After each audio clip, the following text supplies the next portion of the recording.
Hey guys, this is the promised video with the question and answers on the Instagram. I do these every once in a while so people can just reply to the Instagram question, and I'll make a YouTube video with any of the questions that you guys may want to see answered. A lot of them are the same questions, which is normal because we get like new followers and stuff, and I understand that not everybody watches all the videos. So on the other hand, I don't want to spend a lot of time saying the same thing, because for the people that are watching from the beginning, it's going to get repetitive and boring.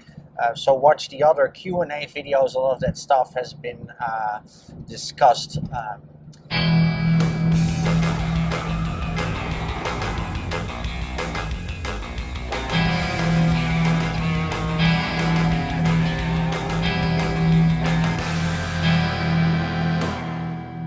So the answers that we're going to be giving today, I'm going to try to, as always, find a balance between lifestyle and personal questions and technical questions, because some people, they really follow us for all the technical stuff and other people are more like in for lifestyle, so I'm going to do a bit of both.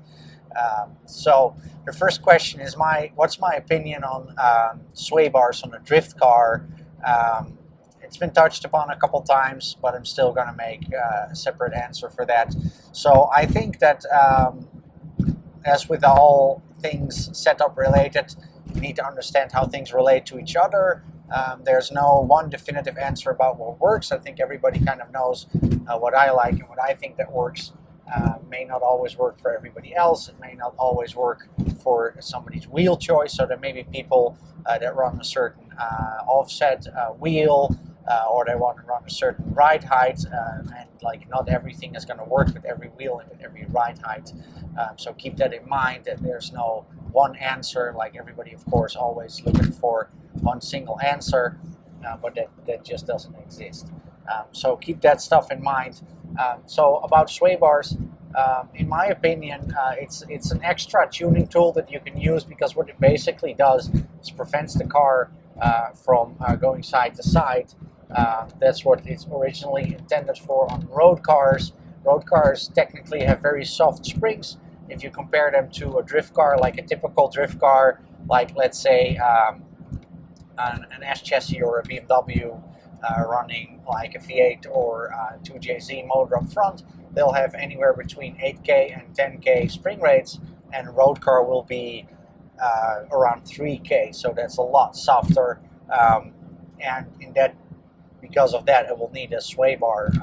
On drift cars, it can be a little bit different, because the center of gravity is different than on a road car. It's usually much lighter than a road car. Center of gravity often is better than on a road car. So all those things play a part as well. I think that there's guys that can get by perfectly fine without running a sway bar. There's also certain setups where you really need it. There's cars that require really soft springs, and if you have extremely soft springs, like Formula Drift cars, that's where you see that the sway bar is definitely going to have a benefit, because it allows you to run a softer spring. For the average grassroots drift week car, Pro-Am car, you don't really miss it if you have the right shock and spring combos. That's really important. My car currently doesn't have it, so the drift week car had a sway bar first because Chelsea put it together, and Chelsea's a big sway bar fan, and I understand that, and I agree with him on almost everything.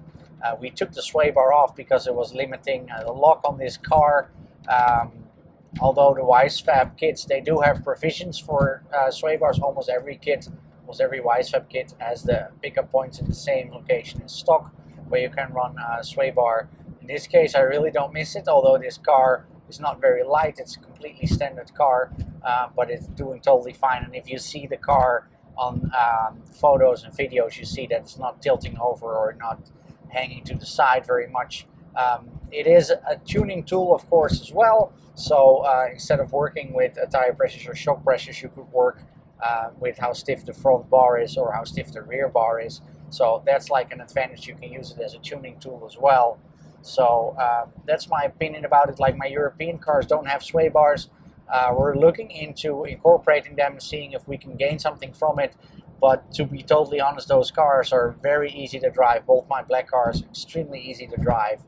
They have all the grip that you want. Like, I can take all the grip out that I want. I can add more grip. I can add so much grip to those cars that they probably won't even spin the tires anymore, because the Feal Suspension has such an extreme reach. It can go from really fully hard, which I run usually on this drift car on the track because it's not on high power and it's still running the 265 Velinos. But on the comp cars, we run it, of course, a little softer, different spring rates than this car, because the car is like 500-600 pounds lighter. And I really don't miss the sway bar. And if you look at the photos of any of my cars, you don't see that they have much body roll and all that stuff. It's also because when I build a car, center of gravity is extremely important to me. Like, that's like sacred. And as I said before, I think that's like kind of like undervalued in building drift cars. Yeah, so that's my opinion on sway bars. Comment below, of course, if you agree or disagree. There's no real one set answer. I think if your car is more stock style, so you're not running professional suspension, or you're not running wide arms, you're not running a really good set of drift specific shocks, then I wouldn't take off the sway bar that quickly. But there's a lot of guys in FD and in DMAC that don't run sway bars and they get by fine, because they run like the wider stance on the car with for instance, Wisefab control arms. The car is a lot lighter, it has a lot lower center of gravity, and they have a really good setup shock.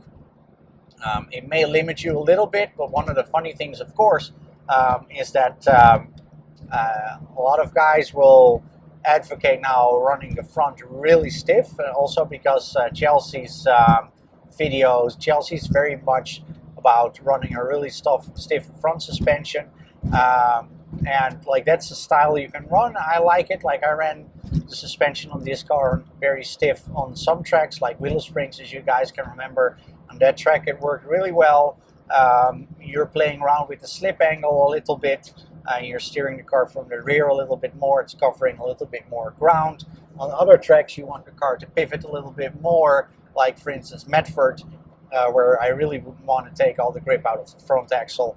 And there's a couple other tracks where I'm like, hey, in that particular corner, I really want to have the front grip. For instance, if you're entering Apple Valley Speedway, you're giving it a pretty serious flick, and you don't want the car to understeer or something happening to the front, because it will just go off in the tire stacks, as you guys have seen with Micah Diaz. Micah Diaz. Sorry, buddy.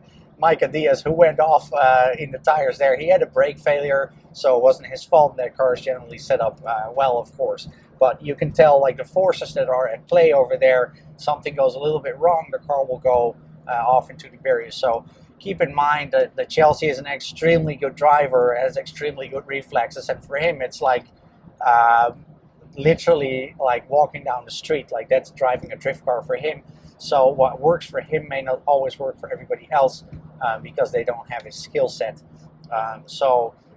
In general, I totally agree with his setup tips. I largely agree with his sway bar tips. But on my car with Wisefab and with the way that makes the car really wide, and also the scrub values that come with that, I don't really miss the sway bar that much. But like I said, we're going to be experimenting with it on the Pro cars. We're going to be running it on the Corvette for Formula Drift. So let's see what we can do. I think it's personal preference. I think you guys should just try it and see what you think. So the next question is kind of one I didn't really expect. It's one of our followers asking if I like the two-stroke Saab rally cars. That's not a question that I expected. I have to say that I don't know much about them. I do like simple and reliable technology, as all you guys know. I like the pushrod V8s. My Pro car, my V8 Pro car is a carburetor car. So I really like that kind of technology. I like basically anything motorized. I like that, especially simple stuff. I think that the older two-strokes, they have a really particular sound. It's very easy concept. It's very simple concept. What I believe about the Saabs is that they actually have an oil system, so it's not a two-stroke where you have to put oil in the fuel. So no, it's interesting, and they've obviously done a lot of rallying and stuff with it. I wouldn't say it's the most beautiful car I've ever seen. The funny thing is that two-stroke Saab model, one of them is always parked quite close to me where I live. Like, there's a person who has one of those things, who dailies it and has been dailing it for a while, because the car has been in the same parking area as long as I can remember. I really like older cars, like they have that personality that newer cars just don't have. And rallying isn't my first thing that I would say that I love the most. Like, I've actually never done anything with rallying. I think that you need to be kind of careful with all the hobbies. Like, I used to do a lot of driving on the track, like just normal grip racing, but I kind of like let go of that. I sometimes do setups for people, like set up their race car, so I drive it around on the track, make some adjustments on the suspension and stuff, but I don't really want to be involved in racing anymore that much, because I think I want to focus more on drifting, and it brings me a lot more joy, because I think drifting is very much like racing and rallying was in the 60s and 70s, where people were way more, it was just a better community. Like, yeah, so it's really interesting for me to see that so many drifters have like their roots, or the base of their interest coming from completely different things. Some guys are from the drag racing world, some guys are from rallying. In America, obviously, rallying is not as big as in Europe, but it's definitely very interesting technology, very, very cool solutions that they find for things. And the drivers are, of course, great drivers. Like, it's very, very difficult to drive on a surface that's not very predictable, and you can do a certain rally 10 times, but it's still going to be different the next time, whereas a track is like 85–90% the same every time you go there. So I can't say that I know too much about the Saab two-strokes, but like I said, I like anything motorized, I like anything vintage, older. I think that's super cool. So thanks for your question. The next question is from my friend Nigel. Like, he's asking the question, what like skill level improvements versus setup or equipment on the car. I think I could do a whole separate video about that. I think it's an interesting question. So what I think he means is, like, how would you progress your car as you progress your skills? And it's, of course, very interesting, because there's a lot of people that say, just get a car and don't use a hydro, don't do this, just do C time, C time, C time. And I agree with that, of course. It's kind of like kicking in a door that's already open. Like, everybody knows that C time is the way to get better at drifting. But like, there's a flip side to that coin. The car also needs to work. And I think if you would buy a brand new E46 or a brand new S13 with 0 miles, you could get by very well in drifting with that car, completely standard. Well, you need to weld the diff, of course, but you can't get those cars brand new anymore with 0 miles. It's going to be a tired car, it's going to have had a lot of life, and it's going to have a lot of wear and tear on it. And that means that if the shocks are busted, if all the joints in the suspension are busted, all the bushings, and the seat is like worn, and the rack is leaking, and the motor doesn't make much power anymore, that's not really a great basis. So it's very easy for people to draw the overbuilt card, but I like to see people, you know, grab like a random S chassis and do nothing to it, like nothing, no coilovers, no nothing, and just go drifting with it.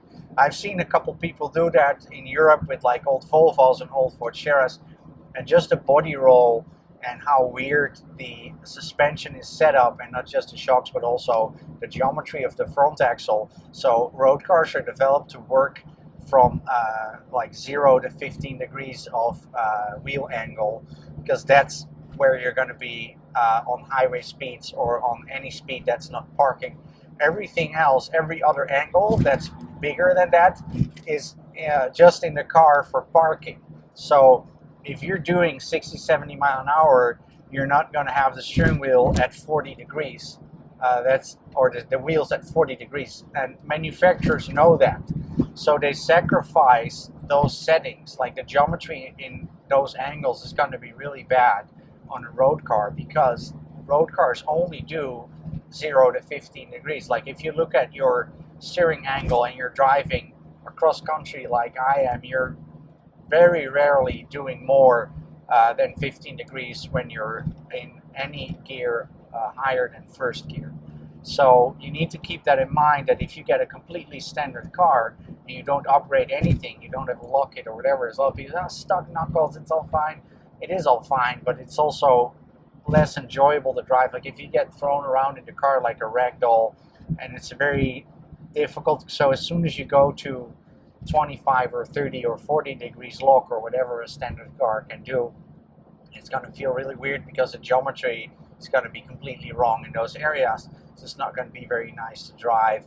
And like at one point you need to invest in a setup in a car that's going to grow with you, and that you're actually going to learn what it's like to be on a lot of angle and to do fast transitions and stuff like that. Because if you keep driving a completely standard car for too long, you could also learn yourself incorrect ways to deal with stuff.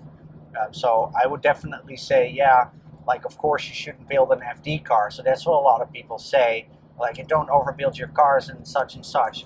Like I agree with that, but like you still need a certain amount of components in that car. Like you need to have great shocks. You want to have like a good seat and like a car that communicates with you to get your learning curve, because it's expensive to drive. Even if you're just starting out, you're going to be using tires, you're going to be using fuel, you're going to be paying entry fees to tracks and all that stuff. So if you just keep dabbling around for months and months and months with a car that has zero modifications, that's the other side of the spectrum. And so I totally disagree with that. On the other hand, like you also don't want to spend your money twice. So there's a lot of these lock-it manufacturers that are, I think it's almost a scam, because it's just Chinese knuckles and it's just a really cheaply, badly made kit, and they're just in it for the money. They copy the geometry of the standard car and kind of like add angle. It's not really engineered, it's just adding angle. It's just a couple dudes in a barn seeing what needs to be done to make a wheel travel further.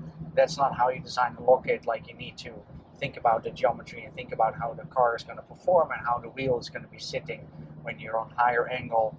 And like that's the thing. So if you spend that $400, $500, $600 on like a really badly developed lock-it, it's going to break because it's all cheaply made, and you're not gonna have any seat time when the car is broken. So that's why I always say, like, I wouldn't suggest putting Wisefab on the car immediately, but we now have the do-it-yourself kit, which is a little bit narrower, it's a little more affordable. You can totally run that if it's like your first drift car, your first drift day. It's a very good kit. Like Brian has it on the car, he's ran it on so many drift days, and he's been taking it cross country right in front of me right now. So the do-it-yourself kit would be a really good start point for somebody, and you can upgrade that kit to the Pro kit. So that's like a really good solution. I would say, like, if you're just starting out, maybe not use a handbrake. See if you can get by without a handbrake. Try to leak the whole track without using a handbrake, and then add a handbrake to the car. Like, I haven't had a handbrake in my car for like the first 6 years that I was drifting. Of course, the sport was completely different than it is right now, but I definitely didn't have a handbrake in the car. And now you kind of need it to compete and stuff. Of course, like it's not. I wouldn't recommend not running a handbrake in a competition car at all, like at this time. But back then, you could totally get by without a handbrake. Yeah, like keep that stuff in mind, that you don't want to overbuild the car, but you don't want to underbuild it as well, because all the components are really old on the car. If you get a standard S chassis or a Mustang or a BMW, it's all going to be worn out. And if you buy it all like fresh off of eBay or from the dealership or wherever you want to buy, like tie rods and arms and stuff, it's also going to cost money. So it's not a really bad idea to invest in good shocks and good lock-it to start with. It's also going to keep its value, of course, and it can grow with you as you advance the car. Like the thing that you want to do last is, of course, putting power in the car. Just try to get by with as little power as possible. Learn the basics. And the last thing you do is put power in the car. You also should understand that like if you put 500-600 horsepower in the car, it's going to use way more fuel, it's going to use way more tires. So that's also going to get in the way of your seat time a little bit, unless you're very wealthy, of course. So keep that in mind. So I would say do like 1 or 2 days with like standard suspension and stuff. Maybe it needs to have like good condition shocks. Like if the car is like on 15-year-old standard shocks, it's gonna suck to drift. Like you want to do at least coilovers on that car. And then you want to add a little bit of lock, and I wouldn't opt for the cheapest lock kit because it's just going to get in the way of your seat time. Get a good seat where you sit correctly, and make sure that everything on the car is safe, of course. So if you remove like door cards and all that stuff, make sure that it's not like completely open, because drifting is crashing. You're going to go off track, you're going to crash into your buddies. So if there's no door card, your arm's going to get mashed into the door, and you may like get like cut yourself or whatever. So keep that in mind. Don't go too crazy with the weight safe. Don't go too crazy. So the next question is going to be about this trip, which is really cool, of course, that you guys are following all this. So I think this is the first time I'm doing one of these videos from the M3. I usually do it in my E38. And the question is, what's the best thing about driving coast to coast? Of course, this is one of those trips that everybody wants to do. So amazing. Like, this country is so suitable for doing this stuff. Like, I couldn't think of any other country where you can just start driving and like, there's like such a infrastructure here for doing these road trips, these cross-country road trips and all that stuff. Like, it's so easy to do this. There's lodging, hotels, motels, and things like that along the way. Very easily, like if you're like, oh, I don't want to drive anymore, like there's always a hotel or a motel within an hour. You can really tell that this country is made for driving long distances. So I really like enjoying that. It's also great for me to do it in my own car, because I've been in America many times before. I think I've been here 39 times before this time, but it was always in rental cars. And it's so great to do it in the M3. And what's also really nice about it is, of course, that since I've been doing the drift weeks and things over here, you get such a good network of really great people. And it's amazing that every state, because like for a European, I don't know if there's many Europeans watching, you need to understand that every state is almost the size of a European country. So you shouldn't really regard it as like just one country. Like, it's almost like passing through 19 or 20 countries size-wise for us. And people are a little bit different in every state, of course. Everything is small differences, but they're also very much the same. So I really enjoy that, walking into one shop or walking into a buddy's house, and they all have like their garages with their car in there. Like you can see just in Medina, where we stayed 2 nights ago. We just show up. It's so nice, like to have like they have that mentality where they do everything from home, and oh, I need that tool, I'm gonna run out to the store to grab that tool. And like they're so hands-on. And in certain parts of Europe, people have that too, of course, like in Germany or France. But where I'm from, very few people have a garage. Most people don't even live on the ground level. So that's like really cool to see. And of course, it's so great with my buddy Brian. We're having such a good time. It's really like, these things are like my dots on the horizon. So coming up to Drift Week, it's very, very busy for me. So there's a lot of projects that are still being worked on when I'm gone, but I need to like initiate them. So I need to get started on them to get the scope of the project, to get the parts ordered, and to communicate what needs to be done. And the guys back home doing a great job, of course. But yeah, so the weeks coming up to Drift Week for me are very, very stressful. I think everybody always says that they're very busy, but I mean that it's literally 2.5, 3 months of 7 days a week, getting up at 7 in the morning, dealing with all the orders and specing all the stuff. And of course, I'm also managing many projects at the same time. So we're doing the S14 NASCAR build, doing the Corvette builds in California. which were really like intensely being in contact with HB Chaser's crew over there that are putting their car together. It's very difficult to get parts at this time, so it takes a lot of effort for me to streamline everything to get the parts, to make sure that we have the right stuff, and that's like very. I wouldn't say that it's too stressful because I can handle it. It's fine. I've been doing it for a long time, but like you need something to look out for. You need a dot on that horizon, and that this is like my dot on the horizon. Doing these drift weeks, traveling this country. It's also great that you're not bothered by anybody. So this car has been coast to coast twice. So we went from almost coast to coast. We went from Arizona to Florida on drift week 2, which is one state away from going coast to coast. And then we went back, basically from Florida to Texas, where I stayed in Texas, and then we drove from Utah to the Pacific Northwest to Oregon and Washington to do drift week 3. So this car is technically going coast to coast now for the second time. And in all those states that we've traveled, it must have been more than 30 states, probably between 30 and 40 states that I've been through in this car. I've never been bothered by anybody, like no police or nothing. Like it's very, very easygoing. Like the law enforcement people that we spoke to just want to take pictures of the car or something like that. So it's very, very, like you're unbothered. And in Europe, like you're constantly getting pulled over, and there's all kinds, because it's like taxation to them, you know, it's like traffic fines and all the things. It's just part of the taxes in Europe, which are already really high. And over here, you can really tell that the philosophy is to leave people alone, just let them live their life and do their stuff. And I really like that. And you can also tell that people over here, they really enjoy seeing a couple of guys just going coast to coast, just driving from state to state. And that's like the connection with those, talking to those people, random people in parking lots or whatever. Like that's really great for me. I love talking to people. I love finding out more about other cultures, about other people, and like that's like one of my favorite things. And in Europe, people are a little more to themselves. Like they're not really talkative much. That's why I always say I feel way more American than European.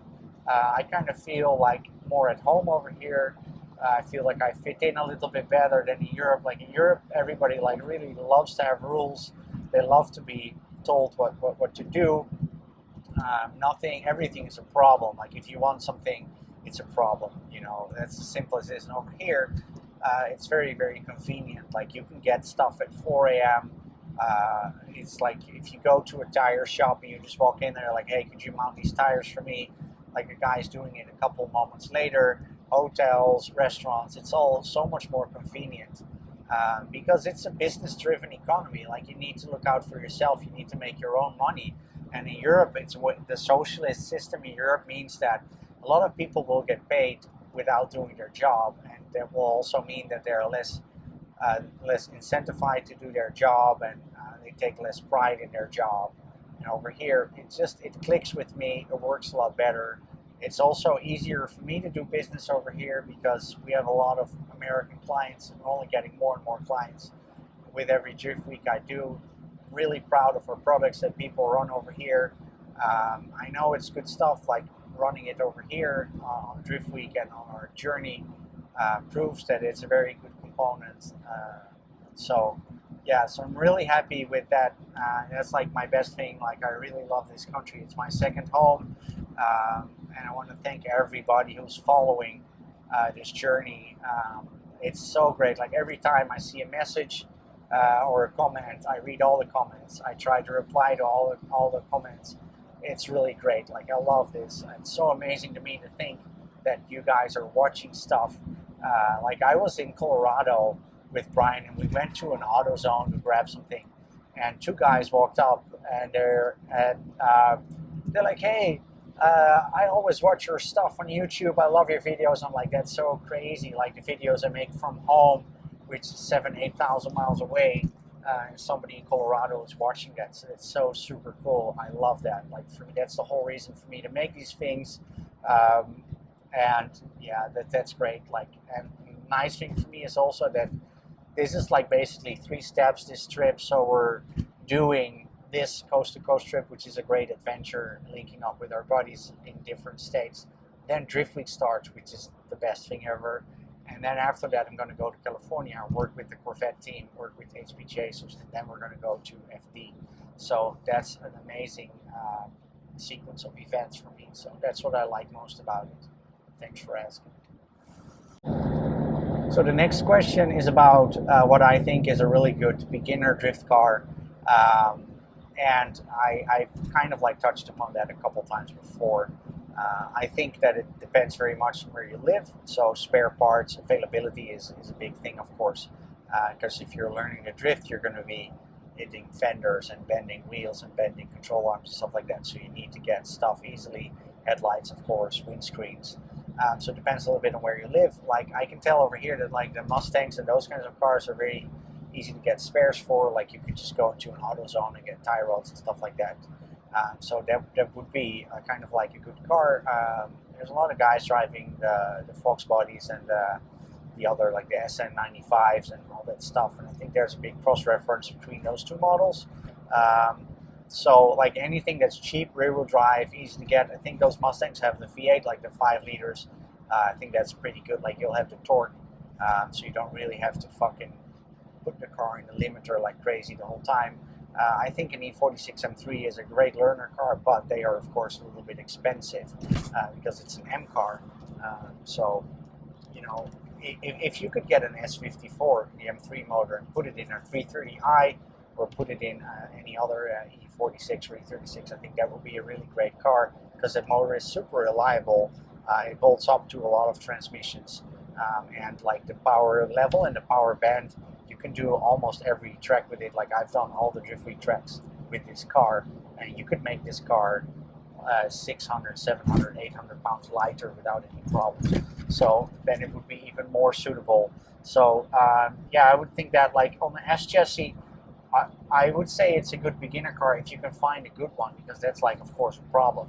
Most of them will be very tired, and because it's a turbo car, people will have fucked around with it.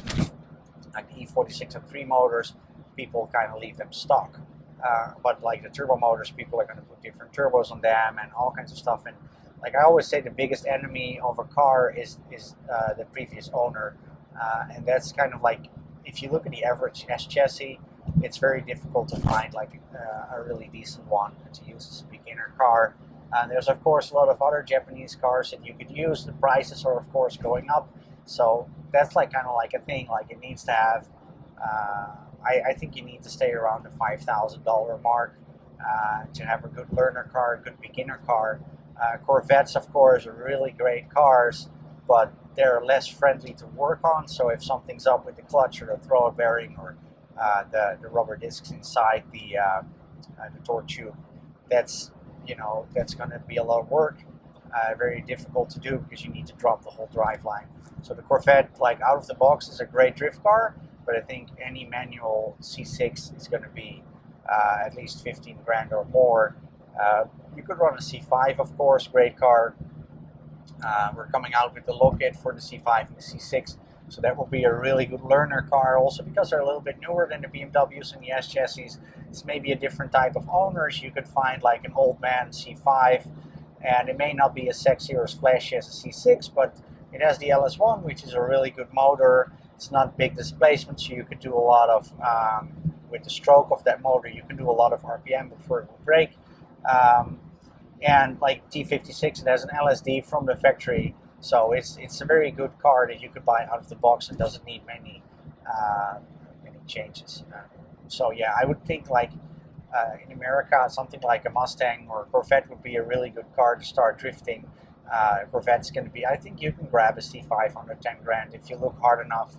Richard bought that black car in Phoenix, and it was already had a cage and stuff. Like you needed to put the motor together and all those things, but like that would be a fantastic. I don't know if he still has that car, but those cars are like really good learner cars. I think it's also like the quarter panels and the rear bumper and stuff. Like you can find that secondhand quite easily over here. The quarter panels just bolt on, so that's very easy to replace. And like, so I would say that like or get like some E46 and put an M3 motor in it. Like there's tons of guys that get by with the 330i motor, guys like James Kurtz in Texas and Justin Medina that we just visited. They don't have M3 motors, but I don't like those motors too much. Like if you stroke it, like this is of course a 3.2 motor, but it's an M motor, so the way it's built is a little different. There's a dual oil pump, dual pickup oil pump, and I'm not the biggest fan of the 3-liter like the M54 motors. So you could use that motor for sure on many tracks, and it will have enough power on many tracks. So you could get a 330i as a beginner car. I would ideally say a 330i with an S54 would be the better option. It's also kind of a straightforward swap, of course, because you're going to have like full daily drivability in that car. And as a beginner, you don't want a car that's only trailer. Like that's going to be cutting into your budget a lot. So it makes a lot of difference if you can just road drive the car, and you won't necessarily need a trailer or a big truck and all kinds of spares. So yeah, so I think that's the 3 cars that would be on my list. E46 with some engine upgrade, or a C5, or a Mustang. But like an S chassis is a great chassis. The only reason it's not on that list is because I think that these days it's very difficult to find a decent one, unless you buy one from your buddy, a car that you already know, or all that stuff. But like I said, the biggest enemy is the previous owner. I hope that answers your question, and thanks for asking it. The next question is if I would ever do a European drift week, if it would go through some Balkan countries. I think that part of Europe is the only part where you could do a drift week. You could definitely not do it in Western Europe. It would be a huge problem with authorities and all those things. So no, I would definitely not recommend trying to do it in Germany or the Netherlands or some kind of place there. There's people that have been talking about doing it in England. It could work in England or Ireland. I have to say, I see a lot of super modified cars. My buddy Matt Kerr, who is a drifting veteran, has been drifting for a very long time. He has a super cool purple S15, and he doesn't daily it, but he drives it on the public roads over there. So in England, you may be able to do it. There's also a lot of tracks in England. But the biggest thing, of course, is like I touched upon, like is law enforcement and all these rules and things. I've seen some of the gumball or cannonball stuff about 10 years ago when that was like big in Europe, and these guys were getting pulled over all the time. And of course, there can be a little bit of like scripted drama or whatever. And they're, of course, coked up millionaires in Ferraris and Lamborghinis driving like idiots, being drunk and fucked up the whole time. And there's a lot of people saying, no, you're getting it wrong. It's not like that. Well, it is like that. You know, I've seen so many videos. I know a bunch of people who do that. They're kind of like loose cannons to start with. Those guys don't go drive through Italy and Spain and stuff without getting fucked up every night. And they certainly don't stick to the speed limit. They certainly don't know how to drive on tracks. So they drive like idiots on the public road. So it could be that component that the cannonball and gumball people really didn't know how to behave themselves. It's just a bunch of rich people being crazy on the public roads. You could totally crucify me for this and talk shit about it, because I don't care. It's not like my kind of thing. It doesn't seem to be my kind of people. It's just, I don't know, it's not my thing. So maybe that's the whole reason why the whole cannonball and gumball stuff all got into so many problems with the law in Europe. But yeah, I'm kind of expecting a lot more problems in Europe with the drift week than over here. Also, the cost for tracks is very, very high, so you need to keep that in mind as well. Like tracks over here are much cheaper to rent because land over here is much cheaper. So it's still going to cost a lot of money to rent a track. You need to understand that the entry fees and stuff for drift week, it's like 7, 8, 9 days on the track. So you need to think about what you're paying per day. So if you add up like all those costs, like in Europe, I think you would end up with an entry fee of between 4,000 and 5,000 euros just to cover the tracks, and you're not doing anything extra, and the organizer's not making any money. And trust me, it's a lot of work to organize a drift week. Like I speak a lot with Aaron, or we talk on the phone, like once a week or something when he's driving, when I'm driving somewhere. And like I've kind of closely follow like how much work it is for him to put all this stuff together, and I really wouldn't want to be in his shoes at all. Like there's so much stuff that he needs to take care of, so many things that go wrong or things that get canceled, or like really weird demands from tracks that they all of a sudden want a huge amount of money in deposit, or they all of a sudden come up with weird rules that kind of like void the whole idea. So keep that in mind. If anybody wants to organize a drift week, it's really difficult. It's difficult enough to organize one drifting event. Doing more or doing a drift week it's really difficult. But yeah, like if there was one in the Balkan, I would definitely do it. I love the drift week atmosphere. If somebody could capture that in Europe, it would be really cool. But it would have to be organized really well, like Aaron organizes it over here. And yeah, of course, like I would definitely go. I would recommend anybody to go. I think as a driver, like you reach a certain potential. Let's say that you're on 90% of your drifting potential, and if you do things like drift week where you're driving a lot, you're reaching into that last 10% and you reach like your full potential. And if you stop driving for a couple months, you drop back to that 90% again. And I think drift week is a really good way to top up that last 10% of your skills, because like on these trips, like you drive so much on the track, like it's incredible. And it becomes like driving on a normal. It becomes like drifting and linking the track with 2-3 cars in a row. It becomes the same as driving down this road. And so you get that comfortable with being sideways and stuff. And then you only reach that percentage when you drive a lot. So definitely would recommend that. I would definitely do a drift week if it's organized well and done in a European country where I would expect not too many problems with the law. So maybe that's a utopia. I always say that a drift week in Western Europe would be drift hour, because within an hour everybody would be pulled over and cars would be impounded. That would be a huge problem. Also with the registration of cars, like with foreign plates and all these things. Like over here, it's kind of easy. We found a really good solution for this car. In Europe, it's all a little bit more difficult. So yeah, so I think it's going to be very difficult to do one in Europe. If somebody would do one, I would definitely be down. So thank you for asking.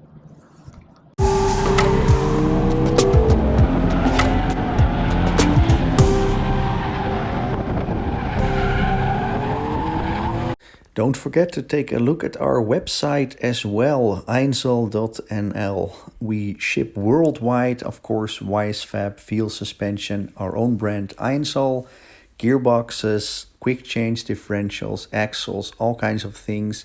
A lot of fabrication components, of course, air jacks, subframes for quick change, you name it. Drop us an email and we'll hook you up.